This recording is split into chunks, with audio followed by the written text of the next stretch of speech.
Hello everyone. आज हम लोग को फ्लूइड मैकेनिक्स का फ्लूइड का हम लोग को एग्जाम्पलर का क्वेश्चन सॉल्व करना है। सारे क्वेश्चन देखते हैं जितना आप लोग के लिए नीड है ना। सबसे पहला क्वेश्चन सॉल्व करते हैं, ठीक है।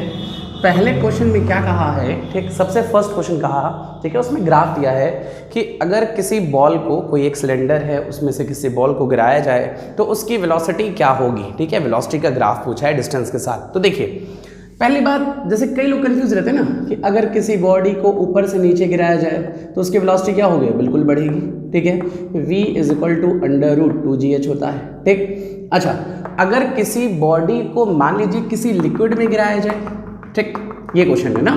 अगर किसी बॉडी को किसी लिक्विड में गिराया जाए तब क्या होगा, ठीक है। तो बॉडी को एयर में गिराइए चाहे लिक्विड में गिराइए, ठीक है, दोनों ही कंडीशन में जो वेलोसिटी होती है वो बढ़ती है, ठीक।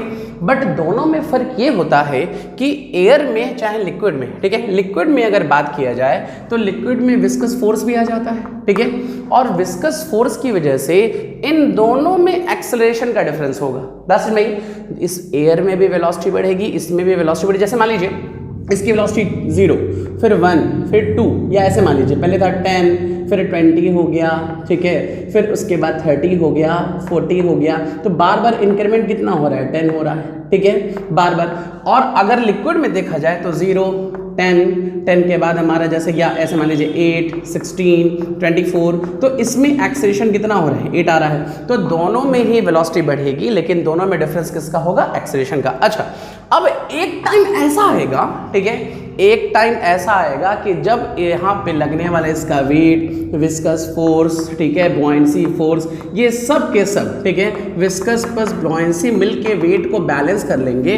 और जब बैलेंस कर लेंगे तो लगने वाला नेट फोर्स जो होगा 0 होगा। और जब फोर्स 0 तो एक्सेलरेशन 0, मतलब कि वेलोसिटी क्या होगी, कांस्टेंट। और जब वेलोसिटी कांस्टेंट होगी तो वेलोसिटी और ग्राफ बना दे तो ग्राफ कुछ ऐसा बनेगा, ठीक। पहले वेलोसिटी बढ़ रही थी, उसके बाद वेलोसिटी क्या हो गई, कांस्टेंट, इसलिए हमारा ऑप्शन सी होगा ना। चलिए फिर क्वेश्चन नंबर 2 देखते हैं, ठीक है।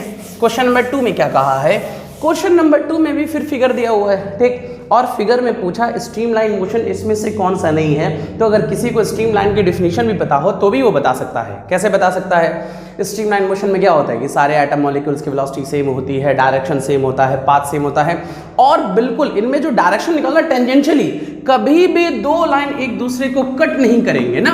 कट करने से होता क्या है कि अगर स्ट्रीमलाइन मोशन पे ना हम टैंजेंट ड्रॉ करें तो वो टैंजेंट क्या होता है, स्ट्रीमलाइन मोशन का डायरेक्शन बताता है, ठीक। अगर जैसे इलेक्ट्रिक फील्ड और मैग्नेटिक फील्ड में होता है, अगर वो दोनों एक दूसरे को कहीं कट करते हैं, ठीक, तो एक पॉइंट पे 2 टैंजेंशियल होगा, और 2 टैंजेंशियल होगा तो 2 डायरेक्शन होगा, जो कि पॉसिबल नहीं है, इसीलिए कभी इंटरसेक्शन नहीं होता है, इसलिए इसका ऑप्शन डी है।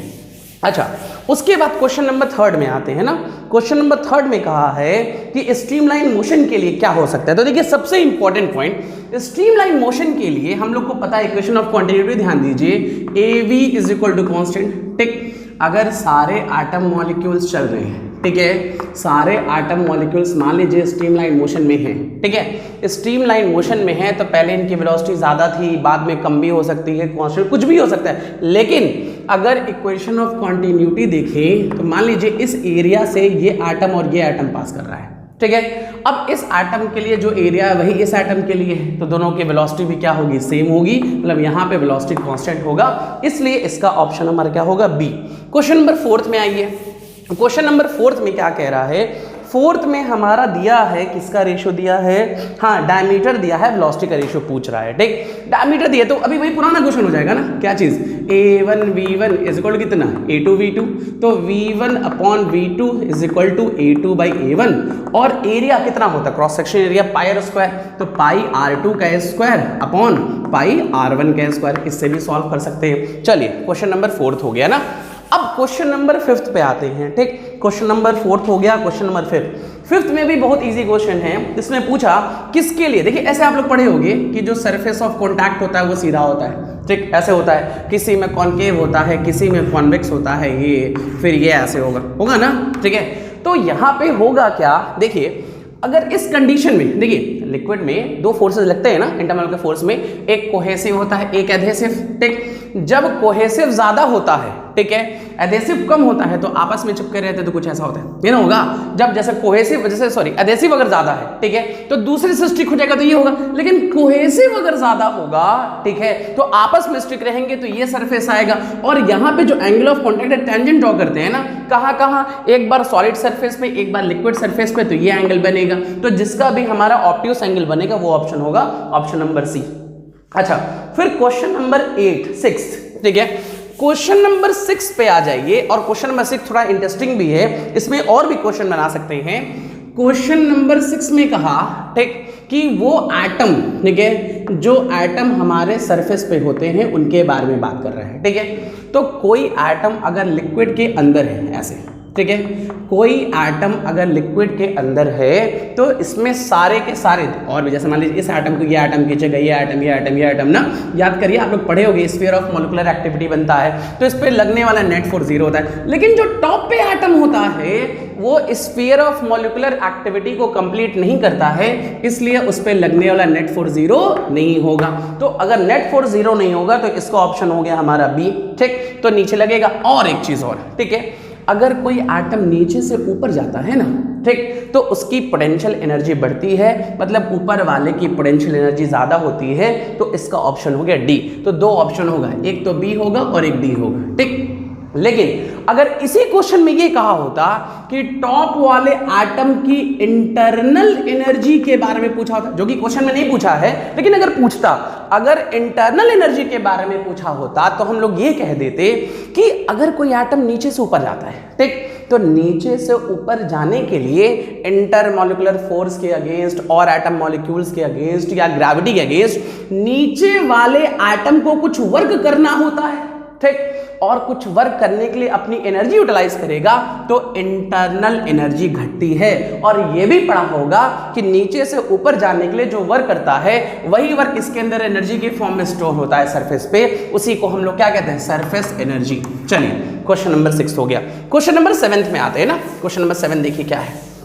क्वेश्चन नंबर 7 में कह रहा है the scalar, pressure is a scalar, ठीक है। देखिए प्रेशर का फॉर्मूला, ठीक है, pressure is equal to force upon area, ठीक है। लेकिन जितने भी फोर्स होते हैं वो सारे फोर्स हमारा प्रेशर नहीं क्रिएट करते। देखिए ऐसे सोचिए कि अगर ये हमारा बोर्ड है, ठीक है, इस पे हमको प्रेशर लगाना है, ठीक, तो अगर हम ऐसे लगाएं, ऐसे ऐसे, ठीक है, तो हम प्रेशर नहीं क्रिएट करें। प्रेशर क्रिएट करने के लिए ऐसे, ये ऐसे लगाएंगे तब प्रेशर क्रिएट होगा। तो प्रेशर क्रिएट करने के लिए जो फोर्स का जो डायरेक्शन होगा वो परपेंडिकुलर, ठीक। प्रेशर में जो फोर्स का डायरेक्शन जो होता है वो ऑलवेज परपेंडिकुलर होता है। नॉर्मल फोर्स लेते हैं कोई भी, कि जैसे मान लीजिए ये है, ठीक है, सपोज दैट यहाँ पे हम ऐसे फोर्स लगा रहे हैं, ठीक है, ये फोर्स लगा रहे हैं थीटा एंगल पे, ठीक, और ये एरिया ले रहे हैं ए, बस में ही। तो यहाँ पे जो फोर्स होगा ये प्रेशर नहीं क्रिएट करेगा। यहाँ पे फोर्स का कंपोनेंट लेंगे, लिखेंगे F cos थीटा, यहाँ लिखेंगे F sin थीटा, और वो फोर्स जो गिवन सरफेस के परपेंडिकुलर होगा जैसे F cos थीटा, ये हमारा प्रेशर क्रिएट करेगा। और नीचे एरिया का मैग्नीट्यूड लिखते हैं, यही बेस्ट तरीका है लिखने का, याद रखिएगा। कभी भी प्रेशर लिखते हैं तो pressure is equal to force का पर्टिकुलर कंपोनेंट अपॉन एरिया का मैग्नीट्यूड। और जब कंपोनेंट ले लिए हैं ना तो इसमें क्या हो गया, मैग्नीट्यूड है सिर्फ, ये भी मैग्नीट्यूड, तो ये कैसी क्वांटिटी होगी, स्केलर। चलिए क्वेश्चन नंबर 7 हो गया। क्वेश्चन नंबर 8 आते हैं, ठीक है। क्वेश्चन नंबर 8 में देखिए ऐसे कह रहा है, एक कंटेनर है, ठीक, पानी है, चलिए ठीक है, ऐसे समझा रहे हैं। इसके ऊपर एक ब्लॉक है, ठीक है, ब्लॉक के ऊपर हमारा कोई क्वाइन है या कोई दूसरा ब्लॉक है, चलिए इसका लेंथ L है और इसका लेंथ H है, ठीक, ये लेंथ L है और ये हाइट H है, हाँ ठीक है। अब अगर ये चीज मान लीजिए कोई हैवी ऑब्जेक्ट है, ठीक है, ये चीज को अगर हम इसमें गिरा देते हैं, नहीं, तो उस कंडीशन में L और H में क्या फर्क होगा, है ना, L इंक्रीज होगा, H डिक्रीज होगा, या दोनों इंक्रीज होंगे डिक्रीज होंगे, ये क्वेश्चन पूछा। जैसे ही इसको हम नीचे गिराएंगे इसका वेट कम होगा, वेट कम होगा तुरंत ही ऊपर भागेगा, ठीक, तो ऊपर भागेगा तो L की वैल्यू डिक्रीज कर जाएगी, बस नहीं, ठीक, जो L की वैल्यू है इस ऑप्शन में दिया हुआ भी है, ठीक है, L की वैल्यू डिक्रीज कर जाएगी, ठीक। और जैसे ये ऊपर जाएगा, ऐसे फिगर देखिएगा यहाँ पे, ठीक है, कि अगर ये चीज जैसे ब्लॉक ऊपर गया तो यहां से कुछ स्पेस तो खाली हो गया, उस खाली स्पेस को भरने के लिए वाटर आएगा, ठीक। और जब वाटर आएगा तो वाटर का लेवल डिक्रीज करेगा, मतलब H की वैल्यू भी डिक्रीज कर जाएगी। फिर से बोल रहे हैं, अगर इसको गिरा देते हैं, ऐसे कॉइन वाले भी क्वेश्चन था, है ना, अगर इसको गिरा देते हैं तो ये तो ऊपर जाएगा क्योंकि इसका वेट कम हो गया, और जब ये ऊपर जाएगा तो नीचे खाली स्पेस हो गया ना, उस वैकेंट स्पेस को भरने के लिए वाटर आएगा। जैसे कहते हैं ना कि कहीं से ट्रक जा रहा होता है तो हमको लगता है कि हवा आ रही है, ये तो होता है ट्रक जाने के बाद। क्यों ऐसा लगता है? क्योंकि ट्रक जाती है तो उतने दूर स्पेस खाली होता है, उस खाली स्पेस को भरने के लिए हवा आती है ना। तो वैसे यहाँ पे भी कि जब ये ऊपर जाएगा तो थोड़ा सा स्पेस वैकेंट होगा ना, उस वैकेंट स्पेस को भरने के लिए ये लिक्विड आएगा। यहाँ एयर की बात तो कर नहीं रहे, तो यहाँ पे अगर लिक्विड आएगा तो लिक्विड का लेवल डिक्रीज करेगा, एल भी डिक्रीज करेगा, एच भी। चलिए ये भी क्वेश्चन हो गया। फिर आते हैं क्वेश्चन नंबर 9, ठीक।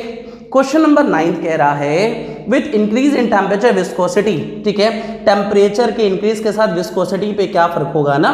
तो देखिए गैसेस के लिए, ठीक, ये तो फॉर्मूले में दिया है, आप लोग डायरेक्ट कह सकते हैं कि 1/√T, ठीक है, और ये चीज हो जाएगा प्रोपोर्शनल टू √T, ठीक। एक लिक्विड के लिए है और एक गैसेस के लिए, तो लिक्विड के लिए घटेगा हमारा। या ऐसे भी कह सकते हैं ना कि जो हमारा लिक्विड में विस्कोसिटी आता है, ठीक, लिक्विड में जो विस्कोसिटी आता है बेसिकली इंटरमॉलिक्यूलर फोर्स की वजह से आता है, ठीक। तो अगर टेम्परेचर बढ़ाएंगे तो एटम मॉलिक्यूल दूर, तो ये सारी चीजें डिस्कस कर लेंगे आप लोग। इसका ऑप्शन हो जाएगा हमारा सी और डी, ठीक है। चलिए अब स्ट्रीमलाइन मोशन, हाँ स्ट्रीमलाइन मोशन के लिए, ठीक, क्वेश्चन नंबर 10 में आते हैं। स्ट्रीमलाइंड मोशन के लिए, ठीक, डेंसिटी क्या होगा? अगर डेंसिटी हाई होगी, ठीक है, बहुत ज्यादा गाढ़ा होगा, डेंसिटी ज्यादा, तो ज्यादा होगा तो फ्लो नहीं कर पाएगा। मतलब पहला कंडीशन तो है कि लो डेंसिटी होनी चाहिए, ठीक, और डेंसिटी लो होने के साथ पहला कंडीशन तो हो गया, ठीक है, डेंसिटी लो।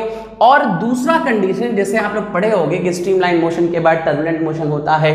टर्बुलेंट मोशन के लिए क्या होना चाहिए हमारा, उसकी जो वेलोसिटी होनी चाहिए क्रिटिकल वेलोसिटी से कम होनी चाहिए, ठीक। और रेनॉल्ड्स नंबर पढ़े होंगे, ठीक है, Reynolds number rho V D by eta, ठीक, रेनॉल्ड्स नंबर ईटा के इनवर्सली, ठीक, मतलब कि ईटा कम तो आर, या ऐसे ईटा ज्यादा तो आर कम। जैसे पढ़े होंगे कि आर की वैल्यू 2000 से अगर ज्यादा हो जाए, 2000 से ज्यादा, तो उस कंडीशन में जो मोशन होता है ना वो टर्बुलेंट होता है। मतलब हमेशा इसको कम होना चाहिए 2000 से, इसको कम करने के लिए ईटा को ज्यादा होना चाहिए, मतलब विस्कोसिटी हाई होनी चाहिए।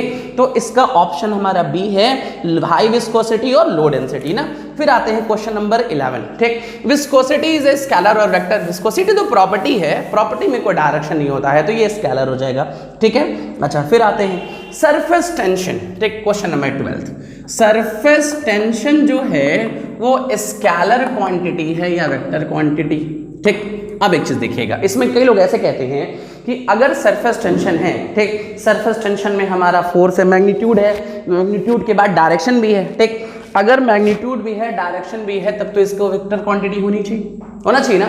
जैसे सरफेस टेंशन का जो डायरेक्शन होता है वो टेंजेंशियली अपवर्ड होता है। कोई भी अगर लिक्विड सरफेस है, जैसे मान लीजिए ये लिक्विड है, ठीक है, तो ये इस पर टैंजेंट ड्रॉ करेंगे, ये टैंजेंट ड्रॉ करेंगे, तो ये सरफेस टेंशन का डायरेक्शन बताएगा, ठीक। इस क्वेश्चन का आंसर देने से पहले जरा ये सोचिएगा कि जो टाइम है वो स्केलर क्वांटिटी है या वेक्टर, ठीक। तो देखिए जो टाइम है, ठीक है, टाइम में हम लोग क्या होते हैं, पास्ट, ठीक, पास्ट से कहाँ पे आए, प्रेजेंट, प्रेजेंट से हम लोग कहाँ पे आए, फ्यूचर में जाएंगे ना। तो टाइम का डायरेक्शन फिक्स है, ठीक, टाइम का डायरेक्शन फिर मतलब टाइम में मैग्नीट्यूड तो है और मैग्नीट्यूड होने के साथ साथ डायरेक्शन भी है, लेकिन टाइम यूनी डायरेक्शनल है, टाइम का डायरेक्शन कभी चेंज नहीं होता है, इसलिए डायरेक्शन होते हुए भी ये कैसी क्वांटिटी है, स्केलर। इसमें डायरेक्शन चेंज पॉसिबल नहीं, हम चाहें कि फ्यूचर से प्रेजेंट में या पास में चले जाएं या फ्यूचर से पास, ऐसा कभी पॉसिबल नहीं है, ये यूनी डायरेक्शन है। तो वैसे ही सरफेस टेंशन के साथ भी है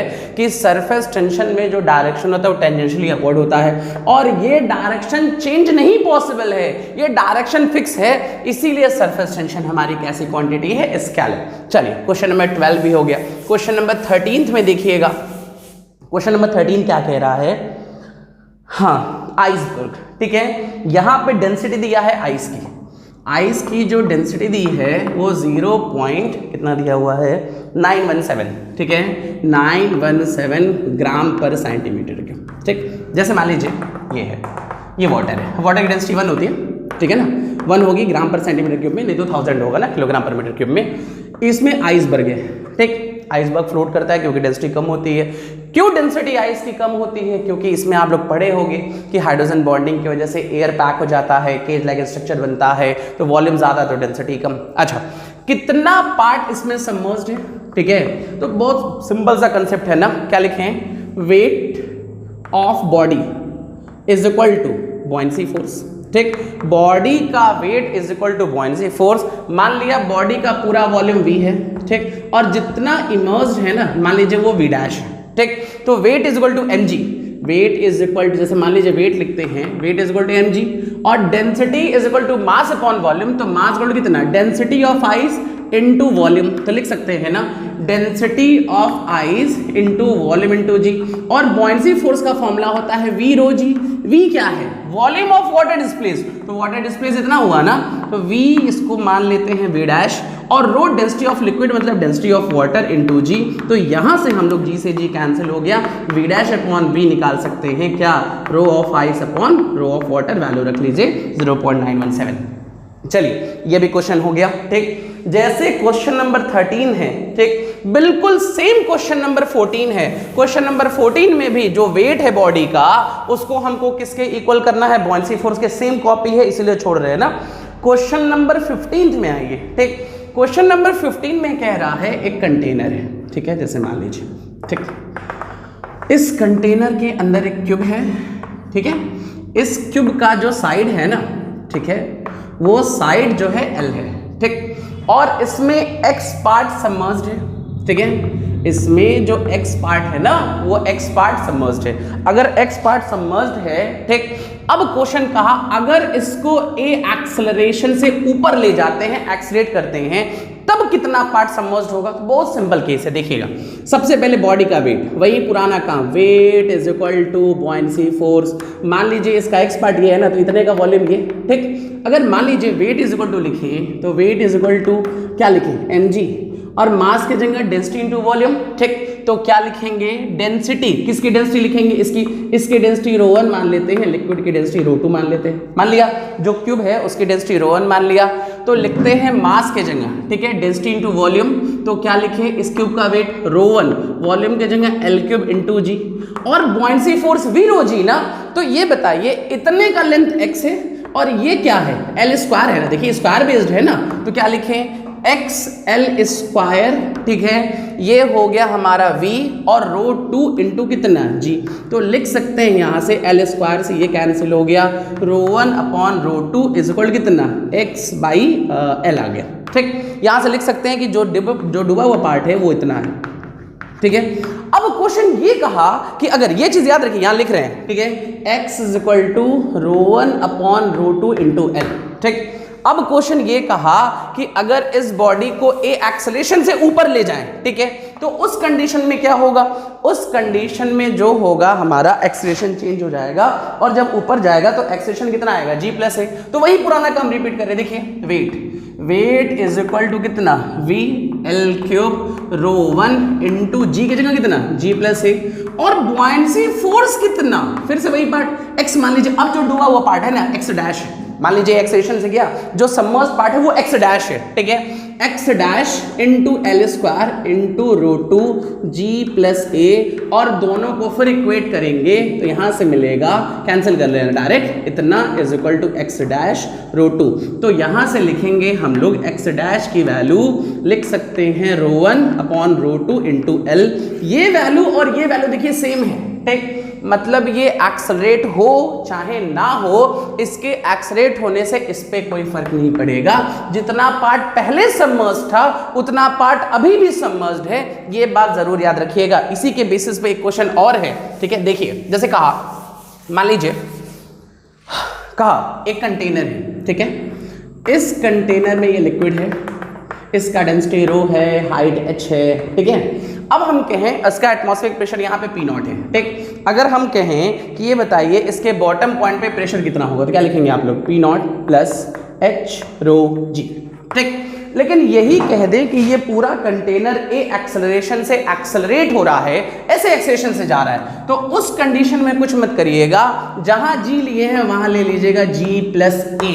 अगर ये नीचे आ रहा होगा तो जहां g प्लस ए ले रहे हैं वहां क्या ले लीजिएगा, g माइनस ए, तुरंत आंसर आप लोग का आ जाएगा ना। अच्छा, अब यही काम एक और क्वेश्चन का कह रहा है, एक बाल्टी है, ठीक है, इस बाल्टी में पानी है, ठीक, बाल्टी है, इस बाल्टी में पानी है, ठीक है, और ये बाल्टी जो है फ्री फॉल कर रहा है, फ्री फॉल, ठीक है, और यहां का एटमॉस्फेरिक प्रेशर P नॉट है। तो क्वेश्चन ये पूछा इस पॉइंट का प्रेशर बताइए।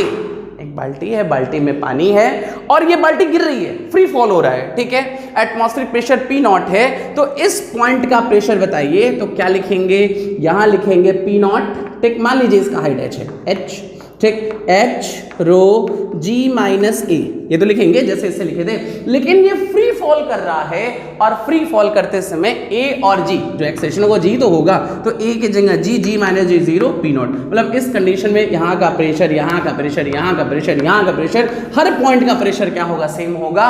और वैसे यहाँ पे भी जो पिछला क्वेश्चन किए थे, कह सकते हैं जो सबमर्ज्ड पार्ट होता है वो लिक्विड के एक्सेलेरेशन पे डिपेंड नहीं करेगा, लिक्विड कहीं पे भी एक्सेलेरेट होगी ना, उसकी वैल्यू हमेशा क्या रहेगी, सेम। चलिए ये भी क्वेश्चन हो गया। अब आते हैं क्वेश्चन नंबर 16 पे, ठीक है।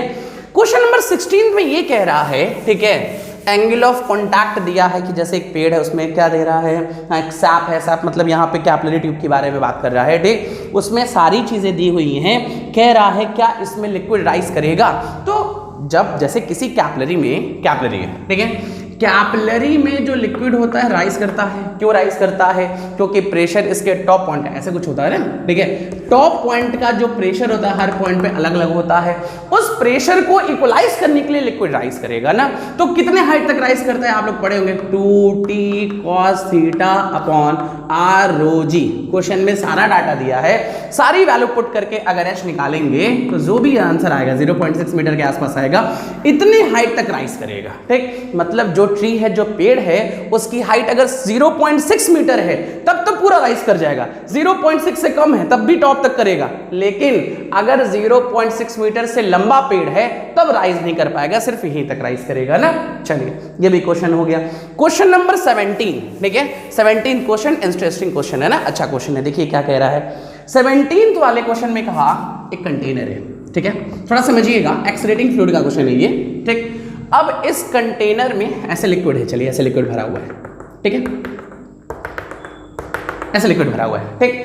अब ये ऐसे है, चुपचाप ऐसे रखा हुआ है, ठीक है। अगर इस कंटेनर को ए एक्सेलरेशन से एक्सेलरेट करें, ठीक, तो इसका टॉप सरफेस बेंड हो जा रहा है, बस नहीं, टॉप सरफेस बेंड हो जाएगा, ये स्लैंट हो जाएगा, कितना एंगल स्लैंट होगा, ये क्वेश्चन कहा कि लिक्विड ऐसे राइज कर जाएगा ना, कितना एंगल राइज करेगा, यही क्वेश्चन है। अब देखिएगा, सुनिएगा, ये राइज करता है एक्सेलरेटिंग फ्लूइड में, आप लोग डिटेल पढ़े होंगे ना, या तो जो भी हमसे पढ़ा नोट्स पढ़ा होगा उसमें दिया है, ठीक। ये एंगल हमको निकालना है, ठीक है। तो देखिए सबसे पहले ये सरफेस ड्रॉ कर लीजिए, ऐसे ड्रॉ कर लिया। अब इस सरफेस पे देखिए क्या होता है ना कि पीछे की तरफ एक, जैसे आगे अगर एक फोर्स लग रहा है तो पीछे की तरफ यहाँ पे सूडो फोर्स लगता है, ठीक है। मान लिया यहाँ पे कोई एटम है, ठीक, जिसका मास m ले लेते हैं, ठीक है। अगर इसका मास m है तो इधर एक एक्सेलरेटिंग है, जैसे ये एंगल थीटा माने ना, ये वाला एंगल देखिए, ये एंगल थीटा है तो ये भी एंगल कितना होगा, थीटा। अगर इस पॉइंट का मास m है, एक्सेलरेशन नहीं है, तो फोर्स कितना m है। आगे अगर m फोर्स है तो पीछे भी m होगा, तभी तो बैलेंस होगा। अगर मान लीजिए ये फोर्स बैलेंस नहीं होगा तब तो ये गिर के बाहर आ जाएगा या उधर निकल जाएगा, लेकिन बैलेंस है तो यहाँ का फोर्स m आ गया। चलिए अब इसके बाद आते हैं इसका वेट mg, ये mg आ गया, ठीक, mg तो नीचे ही लगेगा ना।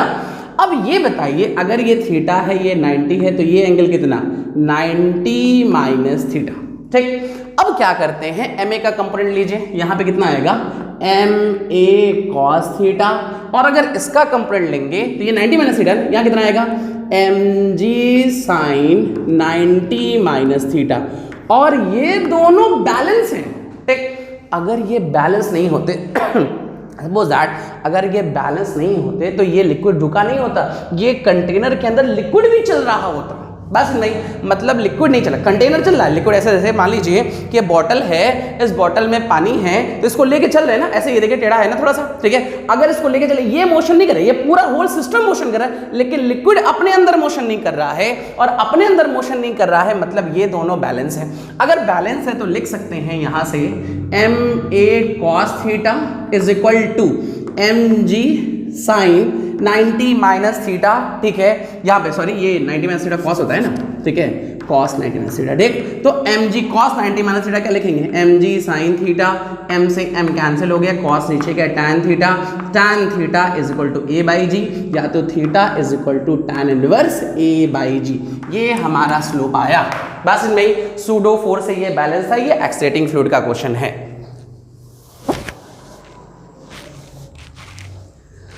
इससे रिलेटेड एक क्वेश्चन और है, देखिए सॉल्व किया जाता है, देखिएगा। कह रहा है, क्वेश्चन कह रहा है कि एक कंटेनर है, ठीक है। इस कंटेनर का जो साइड है ना वो 5 मीटर है, ठीक। क्यूबिकल कंटेनर है, क्यूबिकल कंटेनर है। एग्जाम्पलर में नहीं दिया है, अलग से मेरे पास से बता रहे हैं, ठीक। इसमें ऐसे लिक्विडाइज कर रहे हैं, ठीक है। अच्छा, अब इसका साइड 5 मीटर है, ठीक। क्वेश्चन ये कह रहा है साइड 5 मीटर मतलब लेंथ ब्रेथ हाइट तीनों 5 है ना। अगर ये जो है 5 एक्सलेरेशन 5 मीटर पर सेकंड स्क्वायर से, ठीक है, पूरा टॉप तक ये लिक्विड भरा है, ठीक, ये है ना। अब इसमें से अगर 5 ये लिक्विड एक्सलेरेट कर जाए, कितने स्पीड से कर जाए, 5 मीटर पर सेकंड स्क्वायर से, तो ये कुछ लिक्विड बाहर आ जाएगा, और कुछ लिक्विड बाहर आ जाएगा तो ये लिक्विड का शेप कुछ ऐसा हो गया, ठीक है। तो क्वेश्चन ये कह रहा है calculate volume of water spills out, ठीक है, कितना पानी इसमें से बाहर आएगा, ये क्वेश्चन कहा।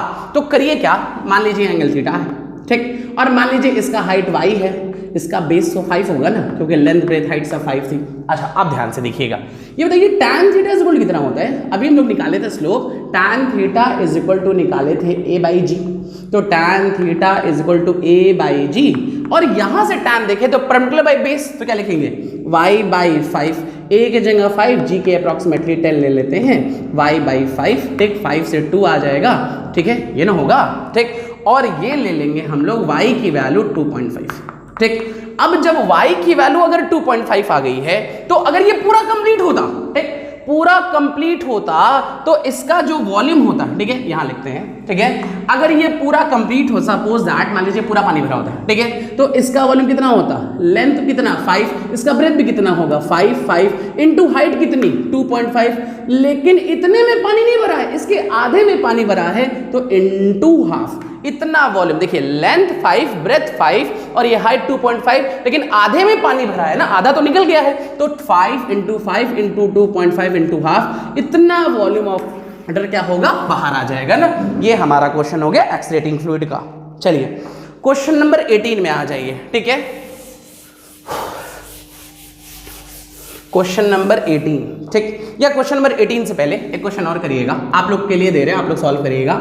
एक हमारे पास, ठीक है, ऐसे थीटा एंगल है, स्लोप है, ठीक, ये स्लोप है, और इस पे एक कंटेनर रखा है, ऐसे रखा है कंटेनर, ठीक है, इसमें पानी भरा है, इसमें ऐसे टेढ़ा होगा, ऐसे, ठीक है, ये ऐसे होगा, ठीक, क्योंकि इसको ए एक्सेलरेशन से ऊपर ले जा रहे हैं, ठीक है, अभी तक ऐसे था ना।